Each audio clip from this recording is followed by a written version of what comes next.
ನಮಸ್ಕಾರ ಗೆಳೆಯರಿ, stock market Kannada ಚಾನಲ್ಗೆ ಸ್ವಾಗತ ಸುಸ್ವಾಗತ.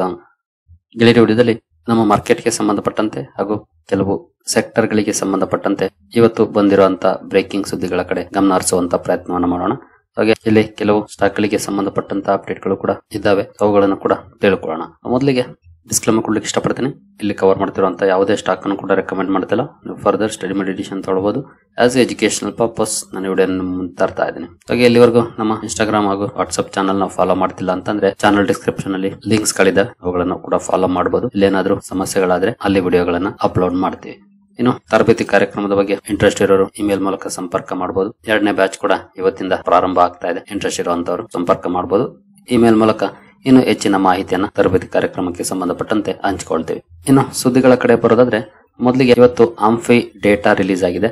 Association of mutual funds in India AUM data release ಮಾಡಿದೆ. ಅಂದ್ರೆ ಆಗಸ್ಟ್ ಅಲ್ಲಿ ಯಾವ ರೀತಿ ನೋಡ್ಲಿಕ್ಕೆ ಸಿಕ್ಕಿದೆ ಇನ್ಫ್ಲೋ ಅನ್ನೋದ್ರ ಬಗ್ಗೆ ಹೆಡ್ಲೈನ್ ಅಲ್ಲೇ ನೋಡಬಹುದು. Net equity inflow for August declines 21% to rupees 33,430 crore shows AMFI data. Equity inflow down ಇದೆ ಸ್ವಲ್ಪ ಮಟ್ಟಿಗೆ.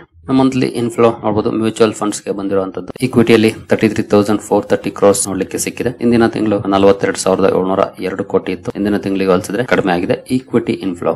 ನಿಮ್ಗೆಲ್ರಿಗೂ ಗೊತ್ತಿರೋ ಹಾಗೆ ಮಾರ್ಕೆಟ್ ಕಂಡೀಷನ್ ಅಷ್ಟೇನು ಚೆನ್ನಾಗಿಲ್ಲದೆ ಇರುವಂತಹ ಸಂದರ್ಭದಲ್ಲಿ ಯೂಶಲಿ ಇನ್ಫ್ಲೋದಲ್ಲಿ ವ್ಯತ್ಯಾಸಗಳಾಗುತ್ತೆ. ಅದೇ ರೀತಿ ವ್ಯತ್ಯಾಸ ನೋಡ್ಲಿಕ್ಕೆ ಸಿಕ್ಕಿದೆ ಅಂತ ಹೇಳ್ಬೋದು ಈಕ್ವಿಟಿ ಇನ್ಫ್ಲೋದಲ್ಲಿ ಎಸ್ಪೆಷಲಿ. ಬಟ್ ಜುಲೈಯಲ್ಲಿ ಒಳ್ಳೆ ಪರ್ಫಾರ್ಮೆನ್ಸ್ ಇತ್ತು. ಜೂನ್ 2025 ನೋಡಬಹುದು 23,000ದಿಂದ 42,700 ಕೋಟಿಗೆ ಅಪ್ ಆಗಿತ್ತು. ಈಗ 33,430 ಕೋಟಿ ಇದೆ. ಡೆಟ್ ಮೈನಸ್ ಆಗಿದೆ 7,979 ಕೋಟಿ. ಹಿಂದಿನ ತಿಂಗಳಲ್ಲಿ ತುಂಬಾ ಚೆನ್ನಾಗಿತ್ತು, ಈಗ ಡೌನ್ ಇದೆ. ಹೈಬ್ರಿಡ್ ಫಂಡ್ಸ್ ಅಲ್ಲಿ ಒಳ್ಳೆ ಇನ್ಫ್ಲೋ ಬಂದಿದೆ, ಹಾಗಂತ ಹಿಂದಿನದ ಬಿಟ್ ಮಾಡಕ್ಕಾಗಿಲ್ಲ. ಹಿಂದಿನ ತಿಂಗಳು ಹೋಲಿಸಿದ್ರೆ ಕಡಿಮೆ ಆಗಿದೆ, 15,593 ಕೋಟಿ ಇದೆ. ಇನ್ನು ಅದರ್ಸ್ ಇಂಪ್ರೂವ್ಮೆಂಟ್ ಇದೆ. ಇಂದಿನ ತಿಂಗಳಿಗೆ ಹೋಲಿಸಿದ್ರೆ ಸೊಲ್ಯೂಷನ್ ಓರಿಯೆಂಟೆಡ್ ಸ್ಕೀಮ್ಸ್ ಅಲ್ಲಿ ಇಂಪ್ರೂವ್ಮೆಂಟ್ ಇದೆ. Close ended and interval schemes ಅಲ್ಲಿ ಮೈನಸ್ ಆಗಿದೆ. ಓವರ್ ಆಲ್ ಇಂದಿನ ತಿಂಗಳಿಗೆ ಹೋಲಿಸಿದ್ರೆ ಎಸ್ಪೆಷಲಿ ಈಕ್ವಿಟಿನಲ್ಲಿ ಬಿಗ್ ಡಿಫರೆನ್ಸಸ್ ಆಗಿದೆ, ಅದನ್ನ ನಾವಿಲ್ಲಿ ನೋಡಬಹುದು. ಇನ್ನು ಈಕ್ವಿಟಿ ಓರಿಯೆಂಟೆಡ್ ಸ್ಕೀಮ್ಸ್ ಗೆ ಯಾವ ರೀತಿ ಪರ್ಫಾರ್ಮೆನ್ಸ್ ಬಂದಿದೆ ಅಂದ್ರೆ ಎಸ್ಪೆಷಲಿ ಸೆಕ್ಟೋರಲ್ ಪರ್ಫಾರ್ಮೆನ್ಸ್ ಹಾಗೆ ಫ್ಲೆಕ್ಸಿ ಕ್ಯಾಪ್, ಮಿಡ್ ಕ್ಯಾಪ್ಸ್ ಯಾವ ರೀತಿ ಇದೆ ಅಂತ ನೋಡಿದ್ರೆ ಸೆಕ್ಟೋರಲ್ ಅಂಡ್ ಥಮ್ಯಾಟಿಕ್ ಫಂಡ್ಸ್ ಅಲ್ಲಿ ಡೌನ್ ಇದೆ. 9,426 ಕೋಟಿಯಿಂದ 3,893 ಕೋಟಿಗೆ ಇಳಿದಿದೆ ಜುಲೈಯಿಂದ ಆಗಸ್ಟ್ ಅಲ್ಲಿ. ಫ್ಲೆಕ್ಸಿ ಕ್ಯಾಪ್ ಫಂಡ್ ಅಲ್ಲಿ ಪರ್ಫಾರ್ಮೆನ್ಸ್ ಆಲ್ಮೋಸ್ಟ್ ಸೇಮ್ ಇದೆ ಅಥವಾ ಸ್ಲೈಟ್ಲಿ ಅಪ್ ಆಗಿದೆ ಅಂತ ಹೇಳ್ಬೋದು. 7,654 ಕೋಟಿಯಿಂದ 7,679 ಕೋಟಿಗೆ ಅಪ್ ಆಗಿದೆ. ಮಿಡ್ ಕ್ಯಾಪ್ ಫಂಡ್ಸ್ ಅಲ್ಲಿ ಇಂಪ್ರೂವ್ಮೆಂಟ್ ಇದೆ. 5,182ರಿಂದ 5,330 ಕೋಟಿಗೆ ಅಪ್ ಆಗಿದೆ. ಲಾರ್ಜ್ ಕ್ಯಾಪ್ ಫಂಡ್ಸ್ ಅಲ್ಲಿ ಇಂಪ್ರೂವ್ಮೆಂಟ್ ಇದೆ. 2,125 ಕೋಟಿಯಿಂದ 2,834 ಕೋಟಿಗೆ ಅಪ್ ಆಗಿದೆ. ಸ್ಮಾಲ್ ಕ್ಯಾಪ್ ಫಂಡ್ಸ್ 6,484 ಕೋಟಿಯಿಂದ 4,992 ಕೋಟಿಗೆ ಇಳಿದಿದೆ, ಡೌನ್ ಇದೆ. Large and mid cap funds ಅಲ್ಲಿ ಡೌನ್ ಇದೆ ಪರ್ಫಾರ್ಮೆನ್ಸ್. 5,035 ಕೋಟಿಯಿಂದ 3,325 ಕೋಟಿಗೆ ಇಳಿದಿದೆ. ELSS ಫಂಡ್ಸ್ ಅಲ್ಲಿ ಇಂದಿನ ತಿಂಗಳು ನೆಗೆಟಿವ್ ಇತ್ತು, ಈಗ 19 ಕೋಟಿ ಪಾಸಿಟಿವ್ ಇದೆ. ವ್ಯಾಲ್ಯೂ ಫಂಡ್ಸ್ ಅಥವಾ ಕಾಂಟ್ರಾ ಫಂಡ್ಸ್ ಅಲ್ಲಿ ಡೌನ್ ಇದೆ ಪರ್ಫಾರ್ಮೆನ್ಸ್ ಸ್ವಲ್ಪ ಮಟ್ಟಿಗೆ. ಮಲ್ಟಿ ಕ್ಯಾಪ್ ಫಂಡ್ಸ್ ಅಲ್ಲೂ ಕೂಡ ಡೌನ್ ಪರ್ಫಾರ್ಮೆನ್ಸ್ ಇದೆ. ಫೋಕಸ್ಡ್ ಫಂಡ್ಸ್ ಅಲ್ಲಿ ಅಲ್ಲೂ ಕೂಡ ಡೌನ್ ಪರ್ಫಾರ್ಮೆನ್ಸ್ ಇದೆ. 1,606ರಿಂದ 1,155 ಕೋಟಿಗೆ ಇಳಿದಿದೆ. ಡಿವಿಡೆಂಡ್ ಈಲ್ಡ್ ಫಂಡ್ಸ್ ಅಲ್ಲೂ ಕೂಡ ಔಟ್ ಫ್ಲೋ ಆಗಿದೆ 174 ಕೋಟಿ. ಓವರ್ ಆಲ್ ನೋಡಿದ್ರೆ ನಾವು ಈಗಾಗಲೇ ಮೇಲ್ಗಡೆ ನೋಡಿದ್ವಲ್ಲ 42,702 ಕೋಟಿ ಇತ್ತು ಜುಲೈಯಲ್ಲಿ, ಬಟ್ ಆಗಸ್ಟ್ ಅಲ್ಲಿ 33,430 ಕೋಟಿಗೆ ಇಳಿದಿದೆ. ಈಕ್ವಿಟಿ ಇನ್ಫ್ಲೋ ಡೌನ್ ಆಗಿದೆ ನೋಡಬಹುದು. ಇನ್ನು trend of income and debt oriented schemes ಗಳಲ್ಲಿ ಯಾವ ರೀತಿ ಪರ್ಫಾರ್ಮೆನ್ಸ್ ಇದೆ ಅಂತ ನೀವು ಇಲ್ಲಿ ನೋಡ್ಕೊಳ್ಬಹುದು ಒಂದ್ಸಲ. ಇಲ್ಲೂ ಕೂಡ ಓವರ್ ಆಲ್ ನೋಡಬಹುದು 1,06,803ರಿಂದ -7,980ಕ್ಕೆ ಡೌನ್ ಇದೆ. ಈ ರೀತಿ ಪರ್ಫಾರ್ಮೆನ್ಸ್ ನೋಡ್ಲಿಕ್ಕೆ ಸಿಕ್ಕಿದೆ. ಇನ್ನು SIP ಕಾಂಟ್ರಿಬ್ಯೂಷನ್ ಡೇಟಾ ಇಲ್ಲಿ ಇನ್ನು ಅಪ್ಡೇಟ್ ಆಗಿಲ್ಲ. ಇಂದಿನ ತಿಂಗಳತ್ತು ತುಂಬಾ ಚೆನ್ನಾಗಿತ್ತು, 28,464 ಕೋಟಿ. ಇಂದಿನ ವರ್ಷಕ್ಕೆ ಹೋಲಿಸಿದ್ರು ಕೂಡ ಇಂಪ್ರೂವ್ ಇತ್ತು, ಇಂದಿನ ತಿಂಗಳಿಗೆ ಹೋಲಿಸಿದ್ರು ಕೂಡ ಇಂಪ್ರೂವ್ ಇತ್ತು. ಬಟ್ ಆಗಸ್ಟ್ ಮಂತ್ ಇನ್ನು ಇಲ್ಲಿ ಅಪ್ಡೇಟ್ ಆಗಿಲ್ಲ, ಸ್ವಲ್ಪ ಲೇಟ್ ಆಗಿ ಅಪ್ಡೇಟ್ ಆಗುತ್ತೆ. ಬಟ್ ನ್ಯೂಸ್ ಅಲ್ಲಿ ನೋಡಿದ್ರೆ ನೋಡಬಹುದು SIP inflows remain flat 28,265 crore 28,265 ಕೋಟಿ ನೋಡ್ಲಿಕ್ಕೆ ಸಿಕ್ಕಿದೆ. SIP ಇನ್ಫ್ಲೋ 28,464 ಇತ್ತು ಇಂದಿನ ತಿಂಗಳಲ್ಲಿ, ಅಂದ್ರೆ ಜುಲೈಯಲ್ಲಿ 464ರಿಂದ 265 ಇಳಿದೆ ಅಂತ ಬಿಗ್ ಡಿಫರೆನ್ಸ್ ಏನಾಗಿಲ್ಲ. ಆಲ್ಮೋಸ್ಟ್ ಫ್ಲಾಟ್ ಅಥವಾ ಸ್ಲೈಟ್ಲಿ ಡೌನ್ ಪರ್ಫಾರ್ಮೆನ್ಸ್ ಅಂತ ಹೇಳ್ಬೋದು SIP ಇನ್ಫ್ಲೋಸ್ ನೋಡಿದ್ರೆ. ಈ ರೀತಿ ಪರ್ಫಾರ್ಮೆನ್ಸ್ ನೋಡ್ಲಿಕ್ಕೆ ಸಿಕ್ಕಿದೆ ಇನ್ಫ್ಲೋದಲ್ಲಿ. ಇನ್ನು ನೆಕ್ಸ್ಟ್ ಸುದ್ದಿಗಳ ಕಡೆ ನಾವು ಬರೋದಾದ್ರೆ, ಫಿಚ್ ಇವತ್ತು ಇಂಡಿಯಾದ ಫೋರ್ಕಾಸ್ಟ್ ಬಗ್ಗೆ ಒಂದು ಸುದ್ದಿಯನ್ನು ಕೊಟ್ಟಿದೆ. ನೋಡಬಹುದು, Fitch lifts India's FY26 growth forecast to 6.9% on strong demand. Strong demand ನ ಕಾರಣಕ್ಕೆ ಇಂಡಿಯಾದ GDP ಫೋರ್ಕಾಸ್ಟ್ ಅನ್ನ ರೈಸ್ ಮಾಡಿದೆ. ಈ ಹಿಂದೆ ನೋಡಬಹುದು 6.5% ಫೋರ್ಕಾಸ್ಟ್ ಅನ್ನ ಮಾಡಿತ್ತು, ಈಗ 6.9% ಫೋರ್ಕಾಸ್ಟ್ ಮಾಡಿದೆ. ಅಂದ್ರೆ 0.4% ರೈಸ್ ಮಾಡಿದೆ ತನ್ನ ಫೋರ್ಕಾಸ್ಟ್ ಅನ್ನ. ಅದಕ್ಕೆ ಕಾರಣ ನೋಡಬಹುದು citing strong domestic demand and supportive financial conditions. ಏನು ಸರ್ಕಾರ ನಿರ್ಧಾರಗಳನ್ನ ತಗೊಳ್ತೋ ಅದರಲ್ಲೂ GST ಗೆ ಸಂಬಂಧಪಟ್ಟಂತೆ ಈ ಎಲ್ಲ ನಿರ್ಧಾರಗಳು ಇದಕ್ಕೆ ಕಾಂಟ್ರಿಬ್ಯೂಷನ್ ಮಾಡ್ತಾ ಇದ್ದಾವೆ. ಡೊಮೆಸ್ಟಿಕ್ ಡಿಮಾಂಡ್ ಚೆನ್ನಾಗಿತ್ತು, ಜೊತೆಗೆ ಅದಕ್ಕೆ ಸಪೋರ್ಟ್ ಆಗುವಂತ ನಿರ್ಧಾರಗಳನ್ನ ಸರ್ಕಾರ ಕೂಡ ತಗೊಂಡಾಗ ಈ ರೀತಿ ಬದಲಾವಣೆಗಳಾಗುತ್ತೆ. ಹಾಗಾಗಿ ಫಿಚ್ ತನ್ನ ಗ್ರೋತ್ ಫೋರ್ಕಾಸ್ಟ್ ಅನ್ನ ರೈಸ್ ಮಾಡಿದೆ FY26. ನೋಡೋಣ ಇನ್ನು ನೆಕ್ಸ್ಟ್ ಮೀಟಿಂಗ್ ಗಳಲ್ಲಿ ಏನಾದ್ರು RBI ಕೂಡ ರೈಸ್ ಮಾಡುತ್ತಾ ತನ್ನ ಫೋರ್ಕಾಸ್ಟ್ ಅನ್ನ ಅಂತ. ಹಾಗೆ ಬೇರೆ ಬೇರೆ ಏಜೆನ್ಸೀಸ್ ಯಾವ ರೀತಿ ಅಪ್ಡೇಟ್ ಗಳನ್ನ ಕೊಡ್ತವೆ ನೋಡೋಣ. ಎಸ್ಪೆಷಲಿ ಸ್ವಲ್ಪ ವೈಟ್ ಅಂಡ್ ವಾಚ್ ಮೋಡ್ಗೆ ಹೋಗ್ತಾರೆ. ಯಾಕಂದ್ರೆ ಬಹುಶಃ ಆಟೋ ಸೇಲ್ಸ್ ಡೇಟಾ ನೋಡಿದ್ರೆ ಆಫ್ಟರ್ GST ಡಿಡಕ್ಷನ್ ಒಂದಷ್ಟು ಕ್ಲಾರಿಟಿ ಸಿಗುತ್ತೆ. ಅಲ್ಲಿ ಯಾವ ರೀತಿ ಸೇಲ್ಸ್ ನೋಡ್ಲಿಕ್ಕೆ ಸಿಗ್ತಾ ಇದೆ, ಯಾವ ರೀತಿ ಇಂಪ್ರೂವ್ಮೆಂಟ್ ಇದೆ, ಡಿಫರೆನ್ಸ್ ಆಗ್ತಾ ಇದೆಯಾ ಡಿಮಾಂಡ್ ಅಲ್ಲಿ ಅನ್ನೋದನ್ನ ನೋಡಿದ್ರೆ ಬಹುಶಃ ಇನ್ನೂ ಒಂದಷ್ಟು ಕ್ಲಾರಿಟಿ ಸಿಗುತ್ತೆ. ಆ ನಂತರ ರೇಟಿಂಗ್ ಗಳಲ್ಲಿ ಇನ್ನು ಅಪ್ಗ್ರೇಡೇಷನ್ ಕೂಡ ಆಗಬಹುದು. ನೋಡೋಣ ಇನ್ನು ಯುರೋಪಿಯನ್ ಯೂನಿಯನ್ ಗೆ ಸಂಬಂಧಪಟ್ಟಂತೆ ಹಾಗೂ ನಮ್ಮ US ಎಕ್ಸ್ಪೋರ್ಟ್ಸ್ ಗೆ ಸಂಬಂಧಪಟ್ಟಂತಹ ಸುದ್ದಿ ನೋಡಬಹುದು. EU could absorb bulk of India's US bound exports if trade deal comes through. ಅಂದ್ರೆ ಯುರೋಪಿಯನ್ ಯೂನಿಯನ್ ನ ಜೊತೆ ಭಾರತ ಏನಾದ್ರೂ ಟ್ರೇಡ್ ಡೀಲ್ ಅನ್ನ ಮಾಡ್ಕೊಂಡ್ರೆ, ಈಗ ಏನು ಅಮೆರಿಕಾಗೆ ಎಕ್ಸ್ಪೋರ್ಟ್ಸ್ ಹೋಗ್ತಾ ಇದೆ, ಅದರಿಂದ ಅಮೆರಿಕ ಟ್ಯಾರಿಫ್ ಹಾಕಿದ್ರೆ ಇಂಪ್ಯಾಕ್ಟ್ ಆಗ್ತಾ ಇದೆ, ಅದನ್ನ ಯುರೋಪಿಯನ್ ಯೂನಿಯನ್ ನಲ್ಲಿ ನಾವು ಗಳಿಸ್ಕೊಳ್ಬಹುದು ಅಂತ. ಅಂದ್ರೆ ಆಡು ಭಾಷೆಯಲ್ಲಿ ಹೇಳ್ಬೇಕು ಅಂತಂದ್ರೆ ಅಮೆರಿಕದಲ್ಲಿ ಕಳ್ಕೊಳ್ಳೋದನ್ನ ಯುರೋಪ್ ಅಲ್ಲಿ ಗಳಿಸ್ಕೊಳ್ಳೋದು. ಇನ್ ಕೇಸ್ ಯುರೋಪಿಯನ್ ಯೂನಿಯನ್ ನ ಜೊತೆ ಟ್ರೇಡ್ ಡೀಲ್ ಆದ್ರೆ ಅಮೆರಿಕದಲ್ಲಿ ಏನ್ ಕಳ್ಕೊಳ್ಬಹುದು ಅನ್ನೋ ಲೆಕ್ಕಾಚಾರವನ್ನ ಮಾಡ್ತಿದ್ದಾರೆ, ಅಷ್ಟನ್ನ ಯುರೋಪ್ ಅಲ್ಲಿ ಕಳಿಸ್ಕೊಳ್ಬಹುದು ಅಂತ ಹೇಳ್ತಾ ಇದೆ ಈ ಆರ್ಟಿಕಲ್. ಡೈಮಂಡ್ಸ್ ಆಗ್ಬೋದು, ಸೀ ಫುಡ್, ಮೆಷಿನರಿ ಪಾರ್ಟ್, ಇವೆಲ್ಲವಕ್ಕೂ ಕೂಡ ಬಿಗ್ಗೆಸ್ಟ್ ಅಪಾರ್ಚುನಿಟೀಸ್ ಇದೆ ಅಂತ ಹೇಳ್ತಿದ್ದಾರೆ.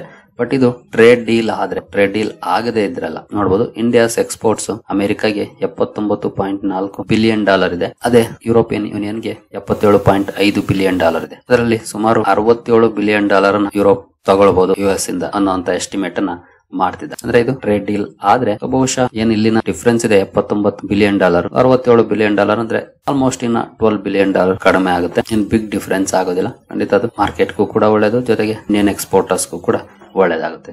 ನೋಡೋಣ ಟ್ರೇಡ್ ಡೀಲ್ ಆಗುತ್ತಾ ಅಂತ. ಅದ್ರ ಮಧ್ಯೆ ಅಮೆರಿಕದ ಜೊತೆನೆ ಟ್ರೇಡ್ ಡೀಲ್ ಆದ್ರೆ, ಜೊತೆಗೆ ಯುರೋಪಿಯನ್ ಯೂನಿಯನ್ ನ ಜೊತೆ ಕೂಡ ಡೀಲ್ ಆದ್ರೆ ಅದು ಡಬಲ್ ಧಮಾಕ. ಎರಡು ಇನ್ನು ಒಳ್ಳೆ ಸುದ್ದಿಗಳಾಗ್ತವೆ.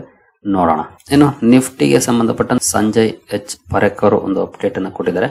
ನೋಡಬಹುದು, Nifty could touch 29,000 going ahead if earnings growth sustains. Nifty 50 ವಿಚಾರದಲ್ಲಿ ಹೇಳ್ತಿದ್ದಾರೆ, ಅರ್ನಿಂಗ್ಸ್ ಗ್ರೋತ್ ಸಸ್ಟೈನ್ ಆದ್ರೆ 29,000 ಟಚ್ ಮಾಡಬಹುದು ಅಂತ. ಯಾಕೆ ಅಂತ ಕೂಡ ಹೇಳ್ತಿದ್ದಾರೆ. ನೋಡಬಹುದು, India's economic fundamentals remain robust supported by healthy balance sheets across the government, RBI, corporates and house holds. ಎಲ್ಲಾ ಕಡೆ ಫಂಡಮೆಂಟಲ್ಸ್ ಸ್ಟ್ರಾಂಗ್ ಇರೋದ್ರಿಂದ ಇದು ಅಚೀವಬಲ್ ಅನ್ನೋ ತರ ಹೇಳ್ತಿದ್ದಾರೆ ಪರೇಖ್ ಅವರು. ಯಾರು ಇವರು ಅಂತ ನೋಡಿದರೆ ಸೋಹಮ್ ಅಸೆಟ್ ಮ್ಯಾನೇಜರ್ಸ್ ನ ಫೌಂಡರ್ ಅಂಡ್ CIO 18 ಜೊತೆ ಮಾತಾಡ್ತಾ ಈ ಮಾಹಿತಿಯನ್ನ ಹಂಚಿಕೊಂಡಿದ್ದಾರೆ. ಜೊತೆಗೆ ಸೆಕ್ಟೋರಲ್ ಕಾನ್ಸಂಟ್ರೇಷನ್ ಅನ್ನ ಮಾಡ್ತಾ ಇದ್ದಾರೆ. Domestic over global, global business ಮೇಲೆ ಡಿಪೆಂಡ್ ಆಗಿರುವಂತಹ ಕಂಪನಿಗಳ ಮೇಲೆ ಇನ್ವೆಸ್ಟ್ ಮಾಡೋದಕ್ಕಿಂತ ಡೊಮೆಸ್ಟಿಕ್ ಲೆವೆಲ್ ಅಲ್ಲಿ ಬಿಸ್ನೆಸ್ ಮಾಡುವಂತ ಕಂಪನಿಗಳನ್ನ ಪ್ರಿಫರ್ ಮಾಡ್ತಾ ಇದ್ದಾರೆ. ಇನ್ನು ಲಾರ್ಜ್ ಪ್ರೈವೇಟ್ ಬ್ಯಾಂಕ್ ಹಾಗೂ SBI ಅನ್ನ ಪ್ರಿಫರ್ ಮಾಡ್ತಿದ್ದಾರೆ ಇವರು. ಹಾಗೆ ಇನ್ವೆಸ್ಟ್ಮೆಂಟ್ ಫಿಲಾಸಫಿಗೆ ಬಂದ್ರೆ ಗ್ರೋತ್ ಅಟ್ ರೀಸನಬಲ್ ಪ್ರೈಸ್ ಅಂತಾರೆ, GARP ಅಂತ, ಗ್ರೋತ್ ಅಟ್ ರೀಸನಬಲ್ ಪ್ರೈಸ್. ಈ ಸ್ಟ್ರಾಟಜಿಯನ್ನ ನಾವು ಪಾಲಿಸ್ತೀವಿ ಅಂತ ಈ ಸುದ್ದಿಯನ್ನ ಇವರು ಕೊಟ್ಟಿದ್ದಾರೆ ಇವತ್ತು.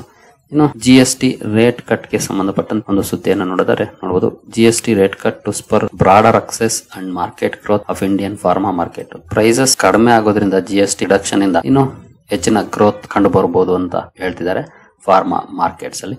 ನೋಡೋಣ ಇನ್ನು ನೆಕ್ಸ್ಟ್. ಇವತ್ತು ಸರ್ಕಾರದಿಂದ ಒಂದು ಸುದ್ದಿ ಬಂದಿದೆ, ಅಫಿಷಿಯಲ್ ಅನೌನ್ಸ್ಮೆಂಟ್ ಇವತ್ತೇ ಬಂದಿರುವಂತಹ ಅನೌನ್ಸ್ಮೆಂಟ್ ನೋಡಬಹುದು. 10 ಸೆಪ್ಟೆಂಬರ್ 2025 3:05 PM 3 ಗಂಟೆ ಸುಮಾರಿಗೆ ಬಂದಿರುವಂತಹ ಅಪ್ಡೇಟ್.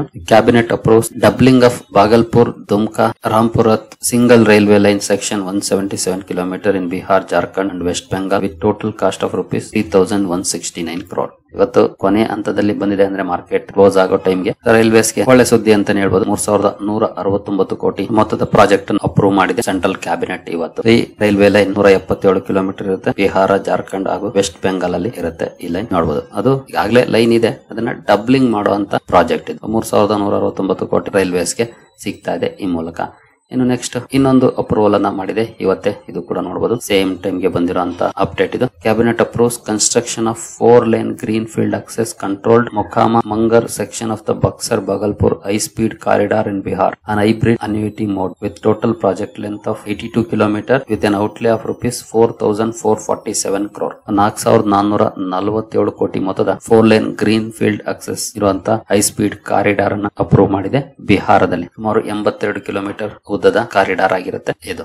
ಈ ಎರಡು ನಿರ್ಧಾರಗಳು ಇವತ್ತು ಸರ್ಕಾರದಿಂದ ಬಂದ್ರೆ ಇನ್ಫ್ರಾಸ್ಟ್ರಕ್ಚರ್ ಗೆ ಸಂಬಂಧಪಟ್ಟಂತ ಪ್ರಾಜೆಕ್ಟ್ ಗಳು ಎರಡು ಕೂಡ ಅದು 3169 ಆದ್ರೆ ಇದು 4447 ಕೋಟಿ ಅಂದ್ರೆ ಎರಡನ್ನು ಸೇರಿಸಿದ್ರೆ 7600 ಚಿಲ್ಲರೆ ಕೋಟಿ ಆಗುತ್ತೆ. 7600 ಕೋಟಿ ಮೊತ್ತದ ಪ್ರಾಜೆಕ್ಟ್ ಗಳನ್ನ ಸರ್ಕಾರ ಅನುಮೋದನೆ ಮಾಡಿದೆ ಇವತ್ತಿನ ಕ್ಯಾಬಿನೆಟ್ ಮೀಟಿಂಗ್ ಅಲ್ಲಿ. ಇನ್ಫ್ರಾಸ್ಟ್ರಕ್ಚರ್ ಗೆ ಖಂಡಿತ ಒಳ್ಳೆ ಸುದ್ದಿ ಆಗುತ್ತೆ ಇದು. ಈಗಾಗಲೇ ಅಷ್ಟು ರಿಯಾಕ್ಷನ್ ಕೂಡ ಬಂದಿರಬಹುದು, ಇನ್ನು ಬರ್ದೇನೆ ಇರಬಹುದು. ಬಟ್ ಇನ್ಫ್ರಾಸ್ಟ್ರಕ್ಚರ್ ಗೆ ಸಂಬಂಧಪಟ್ಟಂತೆ ಖಂಡಿತ ಇವೆಲ್ಲನೂ ಕೂಡ ಒಳ್ಳೆಯ ಸುದ್ದಿಗಳು. ಯಾವ ಕಂಪನಿಗೆ ಸಿಗುತ್ತೆ ಡೀಲ್ ಗೊತ್ತಿಲ್ಲ, ಆದ್ರೆ ಯಾವ್ದಾದ್ರು ಒಂದು ಇನ್ಫ್ರಾದಲ್ಲಿ ಕೆಲಸ ಮಾಡುವಂತ ಕಂಪನಿಗೆ ಸಿಗಲೇಬೇಕು. ಅದಂತೂ 3100 ಕೋಟಿ ರೈಲ್ವೇಸ್ಗೆ ಇದು ಹೈ ಸ್ಪೀಡ್ ಕಾರಿಡಾರ್. ಏನೋ ನೆಕ್ಸ್ಟ್ ಸುದ್ದಿಗೆ ನಾವು ಬರೋದಾದ್ರೆ ವೈಲ್ಡ್ ವೆಡ್ನೆಸ್ಡೇ. ಯಾಕೆ ವೈಲ್ಡ್ ವೆಡ್ನೆಸ್ಡೇ ಅಂತ ಕರೀತಿದೆ ಅಂದ್ರೆ ನೋಡಬಹುದು, Indians power ₹2700 crore in just 4 hours in N never ending appetite for IPOs. ಇವತ್ತು 3 IPOಗಳು ಓಪನ್ ಆಯ್ತು. ಜಸ್ಟ್ 4 hours ಅಲ್ಲಿ 2700 ಕೋಟಿ ಮೊತ್ತದ ಬಿಡ್ಡಿಂಗ್ಸ್ ಬಂದಿದೆ. ಅರ್ಬನ್ ಕಂಪನಿ ಓಪನ್ ಆಯ್ತು. ಕಂಪನಿ ಆಫರ್ ಮಾಡ್ತಾ ಇರೋದು 10.7 crore ಶೇರ್ಸ್. ಈಗಾಗಲೇ ಬಿಡ್ಸ್ ಬಂದಿರೋದು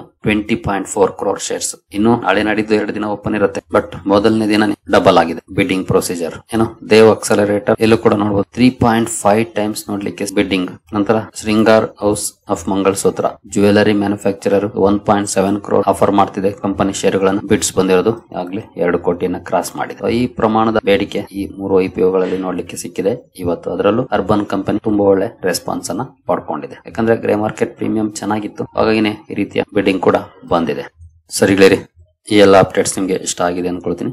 ಹಾಗೆ ತರಬೇತಿ ಕಾರ್ಯಕ್ರಮದಲ್ಲಿ ಇಂಟ್ರೆಸ್ಟ್ ಇರುವಂತವರು ಇಮೇಲ್ ಮೂಲಕ ಸಂಪರ್ಕ ಮಾಡಬಹುದು. ಮುಂದಿನ ವಿಡಿಯೋದಲ್ಲಿ ಸಿಗೋಣ. ಅಲ್ಲಿವರೆಗೂ ಜೈ ಹಿಂದ್, ಜೈ ಕರ್ನಾಟಕ.